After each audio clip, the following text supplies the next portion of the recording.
साल 2025 भारत की अर्थव्यवस्था के लिए ऐतिहासिक रहा। भारत ने जापान को पीछे छोड़ते हुए दुनिया की चौथी सबसे बड़ी अर्थव्यवस्था का दर्जा हासिल किया। दूसरी तिमाही में जीडीपी ग्रोथ 8.2% रही। नवंबर में खुदरा महंगाई गिरकर 0.71% पर आ गई, जबकि बेरोजगारी दर घटकर 4.7% रही, जो अप्रैल 2025 के बाद सबसे निचला स्तर है। ऊंची ग्रोथ तो बेहद कम महंगाई के इस दौर को अर्थशास्त्री गोल्डीलॉक्स पीरियड बता रहे हैं। मुफ्त योजनाएं और सब्सिडी राज्यों में सत्ता का अहम हथियार बन चुकी है, लेकिन इससे राज्यों की वित्तीय स्थिति कमजोर हो रही है। कई राज्यों के पास जरूरी बुनियादी ढांचे के लिए धन नहीं बच रहा। पंजाब जैसे राज्य के हाथ खर्च के लिए सिर्फ 7% राशि बचती है, जबकि उसे भारी कर्ज चुकाना है। राजस्थान भी कर्ज के बोझ से दबाए और मूलधन चुकाने के लिए नया कर्ज लेना पड़ रहा है। नए साल के स्वागत से पहले देश भर के धार्मिक और पर्यटन स्थलों पर श्रद्धालुओं का सैलाब उमड़ पड़ा है।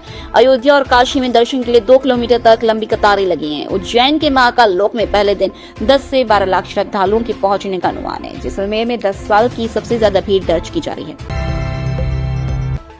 उत्तराखंड के चमोली जिले में पीपलकोटी स्थित टीएचडीसी जल विद्युत परियोजना की सुरंग में 2 लोको ट्रेनों की टक्कर से बड़ा हादसा हुआ। इस दुर्घटना में 100 से अधिक मजदूर घायल हुए, जिनमें 5 की हालत गंभीर है। घायलों में अधिकतर बिहार, उड़ीसा और झारखंड के रहने वाले।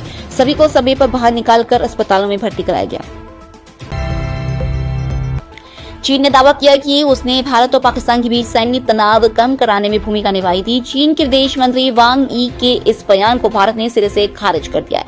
भारत ने स्पष्ट किया कि मई में हुए सैन्य टकराव को रोकने में किसी तीसरे पक्ष की भूमिका नहीं थी। बांग्लादेश के पूर्व प्रधानमंत्री और पीएनबी प्रमुख खालिदा जिया का आज ढाका में अंतिम संस्कार किया जाएगा। उनके निधन पर 3 दिन का राष्ट्रीय शोक घोषित किया गया।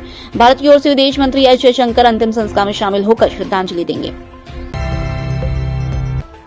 खाड़ी देशों में तनाव बढ़ता नजर आ रहा है। सऊदी अरब ने यमन के मुकाला पोर्ट पर बमबारी की। सऊदी अरब का आरोप है कि यूएई से आए जहाजों के जरिए हथियार उतारे जा रहे थे। यूएई ने इन आरोपों से इनकार करते हुए संयम बरतने की अपील की है। दोनों देश यमन में अलग अलग गुटों का समर्थन कर रहे हैं।